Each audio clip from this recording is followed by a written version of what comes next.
সময় গড়িয়ে গেছে, বদলেছে অনেক কিছু। 5টি বছর কেটে গেছে যেন এক পলকে। মির্জা বাড়িতে এসেছে নতুন প্রাণের উচ্ছ্বাস।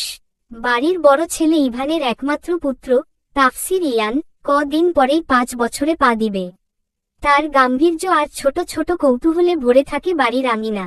মির্জা বাড়ির রাগী দিব্য মির্জা, সেও বাবা হয়েছে। বছর 2 আগে তার ঘর আলো করে এসেছে ফুটফুটে কন্যা নুজহাত নাতাশা, দুটি সকলের নয়নের মণি। মিষ্টি হাসি আর দুষ্টুমিতে মন কেড়ে নেওয়া এক ছোট্ট পরী। তনুজা 3 বছর আগেই গ্রাজুয়েশন শেষ করেছে। সংসার, স্বামী আর বাচ্চাদের আগলে রাখাই যেন ওর একমাত্র দায়িত্ব। মেয়েটা এক আদর্শ গৃহিণী, ওর ভালোবাসা আর যত্নে মির্জা পরিবার পরিপূর্ণ। অন্যদিকে আফরিন নীতির শখ ছিল জব করার। সেই শখ পূরণ করতেই বিসিএস দিয়ে কলেজের বাংলা বিভাগের লেকচারার। দিব্য নিজেদের অফিসেই বাবা ভাইয়ের সাথে ব্যবসায় জয়েন করেছে। সাজ পেরিয়ে অনেকক্ষণ আগেই নেমেছে রাতের আধার। নীতি ত্রস্ত হাতে আলমারির তাকের কাপড় গুছিয়ে রাখছিল। হঠাৎ করেই সবুজ সাদার মিশেলে কাগজের একটা প্যাকেট নিচে পড়ল। উবু হয়ে হাতে তুলে দেখতেই ভেতর থেকে একটা ছবি বেরিয়ে আসে। 5 বছর আগের সেই বসন্ত সন্ধ্যায় স্মৃতি ধরে রাখা ফ্রেম। ছবিটিতে দিব্যর হাত নীতির কোমর পেঁচিয়ে আছে। নীতির চোখে মুখে লজ্জার মিষ্টি ছোঁয়া। সময় যেন থমকে দাঁড়ায় মুহূর্তের জন্য। পুরনো স্মৃতির সুরভি ছড়ায় নীরব রুমজুড়ে। নীতি নিষ্পলক চাউনিতে চেয়েছিল ছবিটির দিকে। তন্মধ্যে ওড়নার আস্তিনে টান পড়তেই ঘাড় ঘুরিয়ে দেখে বরফখণ্ডের মতো শুভ্রর্ণ মুখ, তুলোর মতো তুলতুলে গাল, টানা টানা বড় বড় চোখ, ছোট্ট নাকার লাল টুকটুকে ঠোঁট, কালো সিল্কি ঘনচুল ঘাড় ছুঁয়ে নিচে আছে। বলার অপেক্ষা রাখে না, দেখতে খুবই সুন্দরী আর মিষ্টি। দিব্য নীতির মেয়ে নাতাশা। নীতি মেয়ের চোখের দিকে চায়। নাতাশার মৃগ আখিজোড়ায় চকচক করছে কৌতূহল। কণ্ঠে সেই কৌতূহল রিঙিঝিনি সুর তুলল। মাম্মা মাম্মা, ওটা কি? নীতি স্মিত হেসে মেয়ের দিকে ঝুঁকে হাতের ছবিটা দেখিয়ে বলল, এটা ছবি দুটি সোনামণি, মাম্মা আর পাপার ছবি। নাতাশা 2 হাতে খাবলে ধরে ছবিটা। চোখের কালো মণি ঘুরিয়ে ঘুরিয়ে দেখতে থাকে। হঠাৎ আধো আধো বলিতে প্রশ্ন করে উঠল, আমি তোই? নীতির কপালে ভাঁজ পড়ল। নির্বোধের মতন ফ্যালফ্যাল করে তাকায় মেয়ের মুখ পানে। নাতাশা কপালে দৃঢ় ভাঁজ ফেলে ছোট্ট নাকটা কিঞ্চিত ফুলে উঠল। একটা আঙুল ছবির উপর রেখে বলল, এটানে আমি তোই। তড়িৎ একটা হাত নীতির কপালে চলে যায়। মেয়ের এহেন প্রশ্নে কি জবাব দেবে ভেবে পাচ্ছে না নীতি। দিব্য সোফায় বসে ল্যাপটপ কোলের উপর তুলে অফিসিয়াল কাজ করছিল। নীতি সেদিকে তাকিয়ে মেয়েকে বলল, তুমি কই? এটা আমাকে জিজ্ঞেস না করে তোমার পাপাকে জিজ্ঞেস করো। নাতাশা একবার মায়ের দিকে তো আবার খানিকটা দূরত্বে থাকা বাবার দিকে তাকায়। নীতির কথার উত্তরে হালকা ঘাড় কাত করে সম্মতি জানায়। তারপর ছবিটা হাতে নিয়ে বাবার সামনে গিয়ে দাঁড়ায়। নীতি 2 হাত বুকে গুজে মিটমিট করে হেসে চেয়ে চেয়ে দেখে। দিব্যর আঙুল ল্যাপটপের কিবোর্ডে ব্যস্ত, দৃষ্টিজোড়া স্থির স্ক্রিনে। এমন সময় আদুরে কণ্ঠে ডাক আসে, পাপা। ডাকটা কর্ণকুহরে পৌঁছাতেই দিব্য মাথা তুলে সামনে তাকায়। মেয়েকে দেখেই ঠোঁটের কোণ চওড়া হয়। স্মিত হেসে বলল, হ্যাঁ প্রিন্সেস। নাতাশা এগিয়ে আসতেই দিব্য ল্যাপটপের শাটার নামিয়ে পাশে রেখে দেয়। তারপর ঝট করে মেয়েকে কোলে তুলে নেয়। নাতাশা দিব্যর কোলে বসে ঘাড় তুলে তাকায়। ছবিটা সামনে মেলে ধরে প্রশ্ন করল, পাপা পাপা, এটা আমি তোই? দিব্য ছবিটার দিকে একবার তাকায়, আবার মেয়ের দিকে। ছবিটা তো 5 বছর আগের, আর নাতাশার বয়স মাত্র 2। দিব্য এক হাতে আলতো করে মেয়ের কপালের উপর ছড়িয়ে থাকা চুল সরিয়ে দিয়ে নরম স্বরে বলল, নাতাশা সোনামণি, এটা অনেক পুরনো ছবি। কথা শেষ হতে না হতেই নাতাশা মুখে অভিমান নিয়ে জেদি গলায় বলে ওঠে, তুমি আর মাম্মা, আমি তোই? দিব্যর কপাল কুঁচকে যায়। ওদিকে নীতি দাঁড়িয়ে দাঁড়িয়ে বেশ মজা পাচ্ছে। মেয়ে পুরাই বাবার কার্বন কপি। বাবার মতো রাগী আর জেদি। নীতি ঢের অনুমান করে নাতাশা এখন জিদ করে দিব্যকে জ্বালাতন করবে। নীতি মনে মনে পৈশাচিক আনন্দ অনুভব করতে থাকে। নাতাশা উত্তর না পেয়ে কণ্ঠে ভর দিয়ে চেঁচিয়ে উঠল, আমি তোই? দিব্য বেকায়দায় পড়ে। মেয়ে যেমন রাগী জেদি, ঠিক তেমনি উদ্ভট কথাবার্তা বলে। দিব্যর কাছে মনে হয় এই বিষয়টা নীতির থেকে মেয়ে পেয়েছে। দিব্য নিঃশ্বাস ফেলে আদুরে গলায় বলল, আম্মু আমার, তখন তুমি আমাদের কাছে ছিলে না। তুমি তো ঘুমিয়েছিলে। নাতাশার মুখ ফুলে ওঠে, ঠোঁট উল্টে দিয়ে সঙ্গে সঙ্গে কান্না জুড়ে দেয়। ছোট ছোট 2 হাত দিয়ে চোখ ডলে ফুপিয়ে ওঠে। তোমরা ইকা ইকা তবি তুললে কেন? আমি নেই। দিব্য মেয়েকে থামানোর চেষ্টা করে। রাগের খনি মানুষটা এই ছোট্ট মেয়ের কাছে এক বিন্দুও রাখতে পারে না। মেয়ের কাছে কখনো বিরক্তিও প্রকাশ করে না। মেয়ের সব আহ্লাদ আবদার নিমিষেই পূরণ করে দেয়। দিব্য আলতো হাতে নাতাশার চোখের পানি মুছে দেয়। একদম মোলায়েম স্বরে বলল, প্রিন্সেস, একদম কান্না করবে না। কিন্তু মেয়ের অভিমান রাগ এত সহজে ভাঙে না। পেয়েছে বাবার স্বভাব, রাগ হলেই ভাঙচুর করা। নাতাশা আকস্মাৎ হাত বাড়িয়ে পাশে থাকা ল্যাপটপ ফ্লোরে ফেলে দেয়। শব্দ শুনে নীতি চমকে ওঠে, দ্রুত কয়েক কদম এগিয়ে আসে। দিব্য একটুও বিরক্তি প্রকাশ করে না, রাগেও না। মেয়ের মাথাটা বুকের সাথে চেপে ধরে। চুলে হাত বুলিয়ে শান্ত গলায় বলল, প্রিন্সেস, আমি কালকে এই ছবিটাতে তোমাকে এনে দিব, ঠিক আছে? নাতাশা তড়িৎ মাথা তুলে দিব্যর দিকে তাকায়। বড় বড় চোখে প্রশ্ন ঝুলিয়ে বলে, তত্ত্বী? দিব্য মেয়ের কপালে চুমু খেয়ে মৃদু হেসে বলে, সত্যি সত্যি সত্যি, নাও প্রমিজ করছি। খুশিতে নাতাশার চোখ চকচক করে ওঠে। এক লাফে নিচে নেমে উচ্ছ্বাসে নাচতে থাকে। নীতি ফ্লোর থেকে ল্যাপটপ তুলতে গিয়ে দিব্যর কথা শুনে হাত দুটো থেমে যায়। নীতির দিকে তাকিয়ে দিব্য বলে, নাতাশার এই উদ্ভট কথাবার্তার জিন তোর থেকে পেয়েছে। নীতি ল্যাপটপ তুলে তোরাক সোজা হয়ে দাঁড়ায়। চোয়াল শক্ত করে বলল, আর ওর অতিরিক্ত রাগ, জিদ, রেগে গেলে সবকিছু ভাঙচুর করার স্বভাবটা কার থেকে পেয়েছে? দিব্য নির্লিপ্তভাবে কাঁধ ঝাঁকিয়ে বলল, অদ্ভুত প্রশ্ন, আর কথাবার্তার থেকে রাগ জিদ বরং বেটার। নীতির হঠাৎ তীব্র অভিমান জমল। অভিমানী কিশোরীর মতো হয়ে কণ্ঠে রিনিঝিনি সুর তুলে বলল, আমাকে তো আর ভালো টালো বাসো না, তাই তো আমার কিছুই তোমার পছন্দ নয়। এই আমার কোনো একটা গুণ মেয়েটা পেয়েছে, সেটাও তোমার সহ্য হয় না। আফসোস, খুব বেশিই আফসোস হয়। পাঁচটা বছর পার হয়ে গেল, তবুও একটুও ভালোবাসা জন্মালো না তোমার মনে। সেই আগের মতোই কিছু বললেই অজগরের মতো ফোঁসফোঁস করো। কোনোদিন একবারও ভালোবাসো প্রকাশ অবধি করনি। দিব্য ডান ভ্রু উঁচিয়ে তাকায়। নির্লিপ্ততা কণ্ঠে শুধোয়, ভালোবাসা প্রকাশ না করলে বাচ্চা এলো কোত্থেকে? আমার মেয়ের মাম্মা হলি কিভাবে? নীতির চোখমুখ লজ্জা আর অস্বস্তিতে ছাপিয়ে যায়। তন্মধ্যে নাতাশা ড্রেসিং টেবিলের সামনে থেকে নেলপলিশের কৌটা এনে দিব্যর সামনে ধরে বলল, পাপা নাগিয়ে দাও। দিব্য বলল, আমি? হ্যাঁ তুমি। মেয়ে যখন একবার বলেছে তুমি, তার মানে তুমি। জাপানের সুনামি বয়ে গেলেও এই তুমি থেকে অন্য কেউতে হবে না রাজি। দিব্য শেষমেশ মেয়ের নখে নেইলপলিশ দিতে থাকে। নেলপলিশ নেওয়া শেষে নাতাশা দিব্যর গালে টুপ করে চুমু খেয়ে বলে, থ্যাংক ইউ পাপা। দিব্য মেয়ের মুখে ছোট ছোট চুমুই ভরিয়ে দিয়ে বলে, ওয়েলকাম প্রিন্সেস। নাতাশা আয়নার সামনে দাঁড়িয়ে নিজেকে দেখতে থাকে। দুই হাত সামনে ধরে নখগুলো দেখে নেয়। তারপর একাই ঠোঁটে লাল লিপস্টিক ঘষে নেয়। ঠোঁট ছাড়িয়ে উপরে নিচে লেগে যায়। তবুও এটাই বাচ্চা মেয়েটার কাছে খুব সুন্দর লাগছে। ফ্রকের দুই কোণা ধরে ঘুরে বলল, পাপা, মাম্মা সুন্দর নাচছে। দিব্য থ্যাম্বল স্যাপ করে দেখায়। মুখে বলে, প্রিটি লাগছে আমার মাম্মামকে। নাতাশা খিলখিলিয়ে হেসে উঠল। নীতি মেয়ের ঢং দেখে কপাল কুঁচকে নেয়। মেয়েটা খুব বেশি আহ্লাদি আর ঢঙই হয়েছে। হঠাৎ নাতাশা বলল, যাই বয় মাম্মাকে দেখিয়ে আতি। নীতি বারণ করল, ইয়ানকে পড়াচ্ছে হয়তো এখন, গিয়ে ডিস্টার্ব করবে। পেন্সিল খাতা নিয়ে কাড়াকাড়ি শুরু করবে। কিন্তু মেয়ে বারণ শুনলে তো। দিব্য নীতিকে বাধা দেয়। মেয়ে লাফাতে লাফাতে রুম থেকে বেরিয়ে যায়। নীতি ফোঁস করে নিঃশ্বাস ফেলে বিছানার উপর থাকা শাড়িটা আলমারিতে রাখতে রাখতে বলল, বাড়ির সবাই তো আছেই, তারপর তোমার অতিরিক্ত আহ্লাদে প্রশ্রয় মেয়েটা দিন দিন খুব বেশিই জেদি হচ্ছে, যা ভবিষ্যতে খুব খারাপ হবে। এমন সময় কোমরে শক্ত হাতের বাঁধন, ঘাড়ে উষ্ণ নিঃশ্বাস। দিব্য পিছন থেকে নীতিকে জড়িয়ে ঘাড়ে মুখ গুজে বলল, আমার মেয়ে আমার মতো হয়েছে, ভবিষ্যতে রাগে জিদে আমাকেও ছাপিয়ে যাবে।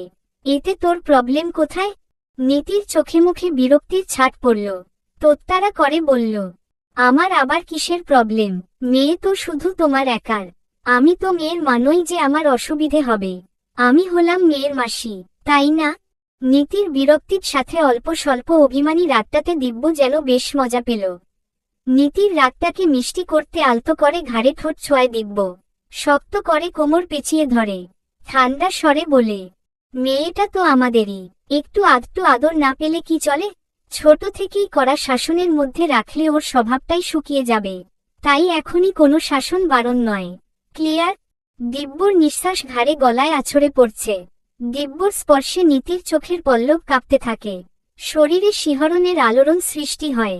নিজেকে সামলে কপট রাগ ক্ষোভ কণ্ঠে ঢেলে বলল, ছাড়ো, ছাড়ো তো, এখন আদিক্ষেতা করতে হবে না। কিছু বললেই বলিস, শুধু তোর সাথে ফোঁসফোঁস করি, আবার কাছে আসলেও বলিস আদিক্ষেতা দেখাই। এই দুইয়ের মাঝে আমি পড়েছি বেকায়দায়। হতাশার সুরে শেষোক্ত কথা বলে দিব্য। নীতি মুখ খুলবে এমন সময় নৃত্যের গগনবিদারী চেঁচানোর সুর আসল।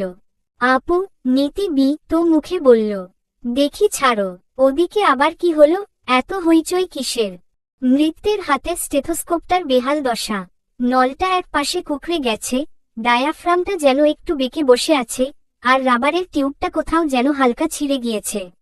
নৃত্য পড়ার টেবিলের সামনে গম্ভীর মুখে দাঁড়িয়ে আছে, ঠোঁট দুটো শক্ত করে চেপে রেখেছে। রুমে ঢুকতে ঢুকতে নীতি বিরক্ত স্বরে বলল, কি হয়েছে, এত চেঁচাচ্ছিস কেন? নৃত্য ফোঁস করে নিঃশ্বাস ফেলে হাতটা সামনে ধরে বলল, এটা দেখ। নীতি কপাল কুঁচকে তাকায়। নৃত্য গর্জে ওঠে, দেখো তোমার মেয়ে কি করেছে। শুধু এটুকুই নয়, কখন যে রুমে এসে আমার বই আঁকিবুকি করে রেখে গেছে, আল্লাহ মালুম। নীতি বিরক্ত হয়ে বলল, স্টেথোস্কোপ এমনভাবে দেখাচ্ছিস যেন নামকরা ডাক্তার ফাক্তার হয়ে গেছিস। সবে তো থার্ড ইয়ারে উঠবি। বাচ্চা মেয়ে একটু না হয় ভেঙেছে, তাতে এই নিয়ে ডেকে দেখানোর কি আছে শুনি। নীতির কথা শুনে তাজ্জব বনে যায় নৃত্য। পড়ালেখার কোনো জিনিস নষ্ট হলে নৃত্যর খুব রাগ হয়। এই বইয়ের পাতায় কালার পেন্সিল দিয়ে আঁকিবুকি করে রেখেছে, এটা দেখে নৃত্যর কি যে রাগ হচ্ছে। বাচ্চা মেয়েকে তো আর কিছু বলা যাবে না, তাই নীতিকে ডেকে দুটো কথা বলে মনের রাগটা মেটাতে চাইছিল নৃত্য। কিন্তু এহেন কথায় সমস্ত রাগ ক্ষোভ গিয়ে নীতির উপর বর্তায়। নৃত্য চোয়াল শক্ত করে বলল, কোথায় মেয়েকে গিয়ে আদর করে একটু বুঝিয়ে বলবে। নেক্সট যেন বইয়ে হাত না দেয়, তা না উল্টো আমাকেই দোষারোপ করছো। মনে হচ্ছে তোমাকে দেখে আমিই বড্ড পাপ অন্যায় করে ফেলেছি। আমার বইগুলোর দেখো কি হালটাই না করেছে। বইয়ে চোখ গেলেই আমার কান্না পাচ্ছে। নীতি গা ছাড়া ভাবে বলল, ডাবল সম্পর্কের জন্য এরকম একটু আকটু ডাবল জ্বালাতন সহ্য করতেই হয়।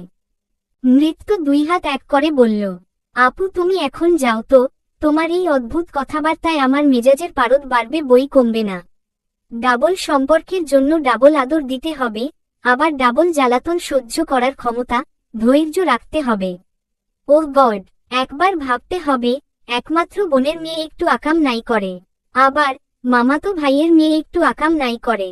ও শীত শীত শীত, তোমাকে ডাকাই আমার ভুল। সন্ধ্যারাতে নরম আলোয় সোফায় হেলান দিয়ে বসে আছে ইয়ান। চোখ মোবাইলের স্ক্রিনে নিবিষ্ট।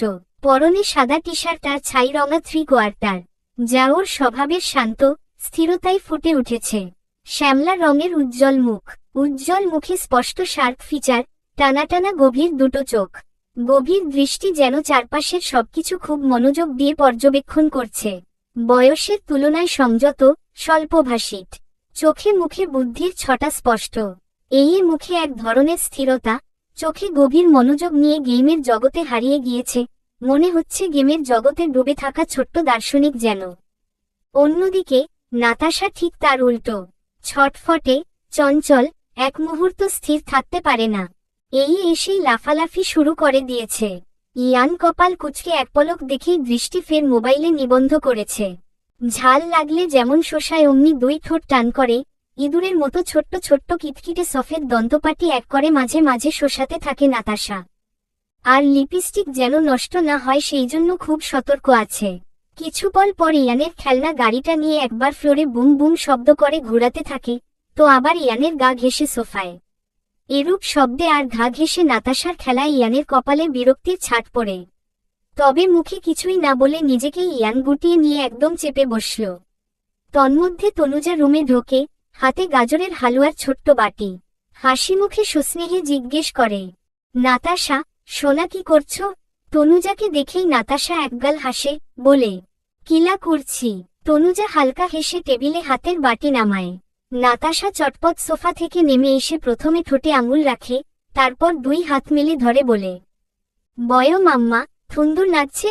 তনুজা নাতাশার নরম গালে চুমু খেয়ে মিষ্টি স্বরে বলে, হ্যাঁ সোনা, সুন্দর নাচছে, খুব খুব সুন্দর লাগছে। নাতাশা খুশি হয়ে হাতের আঙুলগুলো দেখিয়ে বলে, পাপা দিয়েছে। তনুজা অবাক হওয়ার ভান করে বলে, ওমা তাই? তোমার পাপা সাজিয়ে দিয়েছে? খুব সুন্দর হয়েছে সোনা। Thank you. ইয়ানের হাতে ছিল তনুজার ফোন। হঠাৎ কল আসতেই ও বলে, মাম্মা। তনুজা তাকায়। ইয়ান ফোনটা বাড়িয়ে দিয়ে বলে, ফোন পাপা। নর্মালি ইভানি এই সময়ে ফোন করে থাকে, তাই ইয়ানের বুঝতে সময় লাগে না এটা বাবাই। তাই তো ঝটপট বাবার কথাই বলে ফেলল। তনুজা ফোন হাতে নিয়ে দেখে, তারপর ছেলের দিকে তাকিয়ে বলল, পাপা ফোন করেছে, তুমি কথা বলবে? ইয়ান মাথা নাড়ায়। তনুজা স্মিত হেসে বলল, রিসিভ করো। ইয়ান ফোন রিসিভ করেই আদুরে গলায় ডাকে, পাপা। ওপাশ থেকে ছেলের কণ্ঠ শুনে প্রাণ জুড়িয়ে যায় ইভানের। আদুরে স্বরে জবাব দেয়, হ্যাঁ পাপা। কি করছো? গেম খেলছিলাম। তুমি কখন আসবে? হাতঘড়ি দেখে ইভান বলে, তাড়াতাড়ি চলে আসবো। 9টার মধ্যেই। তোমার জন্য কি আনবো? চকলেট? ইয়ান তৎক্ষণাৎ বলে, না।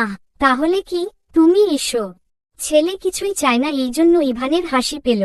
এক হাতে কপাল চুলকে বলল, চকলেটও না, অন্য কিছুও নয়। আমার প্রিন্স শুধু তার বাবাকে চায়। ইয়ানের শান্ত উত্তর, হ্যাঁ ঠিক আছে বাবা, আমি তাড়াতাড়িই আসছি। ততক্ষণ পড়ালেখা করে নাও, আর হ্যাঁ মায়ের কথা শুনবে। একদম গুড বয় হয়ে থেকো, কেমন? আচ্ছা। এমন সময় আকস্মাৎ নাতাশা ফোন কেড়ে নিতে হাত বাড়ায়। জিদি স্বরে বলল, আমি বয় পাপা কথা বলবো। ইয়ান ভ্রু কুচকে তাকায়, বিরক্তি স্পষ্ট। তনুজা বলে, ইয়ান, নাতাশাকে ফোন দাও। মায়ের মতো শান্ত আর অতি ভদ্র গুণটাও পেয়েছে ইয়ান, তাই তো মায়ের বলার সাথে সাথে একটুও দ্বিধা না করে ফোন বাড়িয়ে দেয়। নাতাশা ঘাড় কাত করে ফোন চেপে ধরে বলল, অ্যালো। বয়ো পাপা। ইভান হেসে বলল, ওহো, আমার ছোট্ট রাজকুমারী। কেমন আছে আমার নাতাশা সোনামণি? বাও। বলেই কালবিলম্ব না করে আবার বলে, তোকলেট আনবে?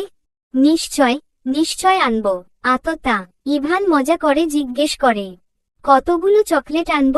নাতাশা ফোন নামিয়ে 2 হাত প্রসারিত করে বলে, ইত্তু অনেক।